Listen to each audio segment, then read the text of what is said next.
Can you just put your hand up if you have used authentic materials with learners? Okay, almost everybody, I think. What we'd like to suggest is that, again, finding video and audio is the crucial thing. Okay. This is one of the things that put me off using authentic materials as a newer teacher, is it took me so long to find things that were appropriate.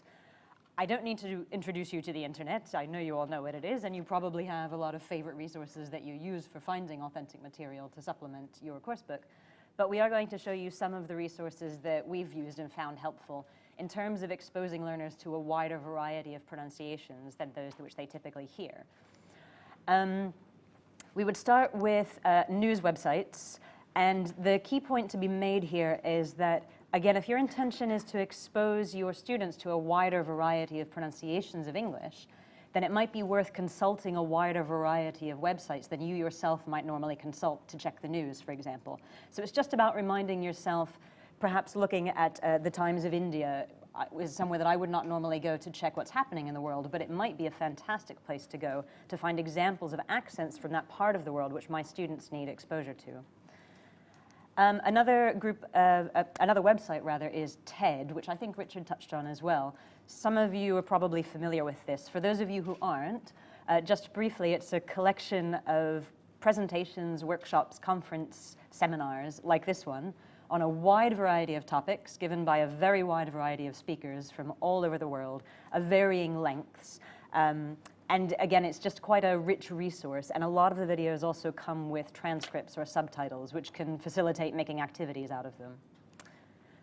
YouTube as well is a good place to look. It may seem obvious, but just if your student says to you, I don't know, teacher, I've just signed a work contract with a company in Brazil. I need to be more familiar with the speech of Brazilian Portuguese speakers. And you think, oh, actually, I know a film star who acts in English and that's their original language, or a footballer or somebody. Where can I find an example of them speaking? It may seem obvious, but YouTube is a good place to start. There are countless interviews posted there that you can use clips of in the classroom to help your students gain a better awareness of that pronunciation. IDEA, the International Dialects of English Archive, and there's a link on your handout for this, is also another good place to look for that kind of material. It's searchable by geographical region. So again, you can look for a particular place in the world, find a person in that place who speaks English, and then what becomes important is not necessarily where they are or where they're from, but who they're speaking to. And if there's somebody who your student is likely to be speaking to, then there's a clip available for you.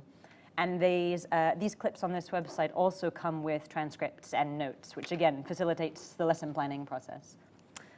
The Speech Accent Archive is another example of that. There's also a link on your handout. This differs slightly from the IDEA website in that all of the clips are of the same text, but there are very extensive phonetic notes on how the speaker pronounced certain things in that clip. So again, that can help teachers with something of the analysis. And we've also found that there are some clips actually on the BBC Learning English website, which looks as though it's been created to learn English. Presumably it has, but a lot of the clips on there are authentic recordings and natural speech of speakers from a wide variety of backgrounds. So it's another resource that we found helpful when we didn't have a student in the class who represented a speaker from a particular language background. We've looked at some of these sources and found one quite easily.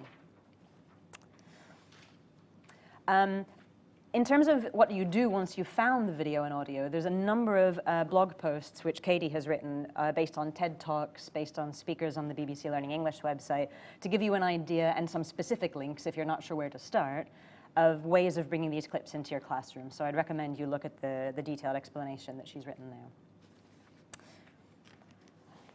there. One other thing which we would also suggest is using the script. Katie mentioned doing this if your recording comes from a course book. But if there is a script available for an authentic clip, or if you can make one, and only just a short one, we see no harm in bringing that into the classroom to help develop pronunciation, whether productively or receptively. It removes the fear of unknown words, and it gets straight to the heart of the matter at looking at how the speakers produce those words. Equally, it provides a rich resource of alternative models, other examples of proficient users of English than the teacher or even than the other students, so that your students can potentially select a kind of guide that they think, yes, that could be me, I could achieve that. That person has something in common with me, and they're using English clearly on an international level very proficiently.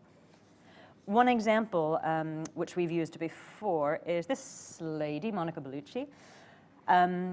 This is the example of the kind of length that we would use of script. You can see that it's really quite short because, again, if you're aiming to look at specific features of pronunciation, it helps to keep the focus very narrow, and anything longer can be a little bit overwhelming. I don't think we have time, unfortunately, for you to do the activity with us, but what we would normally do is have, for a script like this, have the students mark where they think the speaker might pause, where natural pauses might fall, to draw their attention to nuclear stress, these thought groups that we talked about earlier. And we don't mean exaggerated pause while the speaker forgets something or doesn't know something, but a natural break in the flow of speech. And then they would listen and check.